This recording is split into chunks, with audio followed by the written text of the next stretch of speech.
অভিন্ন নদীগুলোর পানি ব্যবহারের অধিকার আদায়ে জনসম্পৃক্ততা বাড়ানোর বিষয়ে সরকার কাজ করছে বলে জানিয়েছেন পানি সম্পদ উপদেষ্টা সৈয়দ রিজওয়ানা হাসান। বিশ্ব নদী দিবস 2024 উপলক্ষে সকালে পানি ভবনে অভিন্ন নদীতে বাংলাদেশের ন্যায্য অধিকার শীর্ষক সেমিনারে তিনি কথা বলেন। রিজওয়ানা বলেন, পানির ন্যায্য হিস্যা আদায়ে সংশ্লিষ্ট এলাকার জনসাধারণকে তাদের প্রয়োজনীয় বিষয়ে সচেতন হতে হবে। উপদেষ্টা বলেন, যৌথ নদী কমিশনে শুধু বিশেষজ্ঞদের পর্যায়ে আলোচনা হয়, কিন্তু যারা নদী অববাহিকায় বসবাস করেন বা নদীর সাথে যাদের জীবন জীবিকা তাদের এই আলোচনায় অন্তর্ভুক্ত করতে হবে। তিনি বলেন, নদী এলাকায় স্থানীয় জনগণের কিছু দাবি আছে, সেগুলোর বিষয়ে লক্ষ্য রেখেও যৌথ নদীর পানি ব্যবহারের প্রক্রিয়ায় যেতে হবে। এখন পানি ভাগাভাগির বিষয়টা হয়তো অনেক জটিল, দুই দেশের স্বার্থকে খুব সূক্ষ্মভাবে ব্যালেন্স করতে হয়, কিন্তু কতগুলো বিষয় আছে সেগুলো কিন্তু এত জটিল না।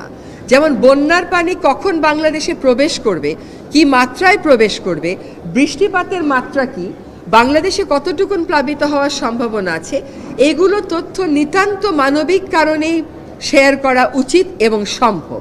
এটার মধ্যে রাজনীতি টেনে আনার কোনো প্রয়োজন নেই, প্রয়োজন ছিল না। সকল অভিন্ন জলরাশির উপর যেখানে যেখানে স্ট্রাকচার করছে, এটা কেবল ভারত না, চীন করলেও নেপাল করলেও কোথায় কোথায় স্ট্রাকচার হচ্ছে এটা আমাদের জানতে হবে। এটা না জানলে আমাদের পানি ব্যবস্থা সম্পূর্ণভাবে একটা ঝুঁকির মধ্যে পড়ে যাবে।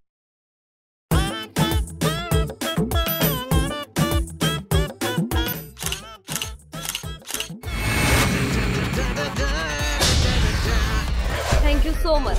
শুধু থ্যাঙ্কসই দিবেন আর কিছু দিবেন না? যদি দেওয়ার মতো হয় সো যে কোনো কিছু।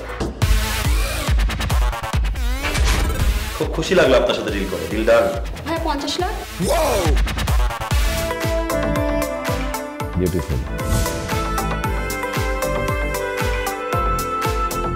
আমি চাচ্ছি এই থার্ড ডেতে তোমাদের এনগেজমেন্টটা করে ফেলো। এখানে তো রতন নামে কোনো কিডনি ডাক্তার নাই তো। আপনি চিটার বাটপারে পাল্লায় পড়ছেন। আল্লাহ রে, আমি কি করব রে?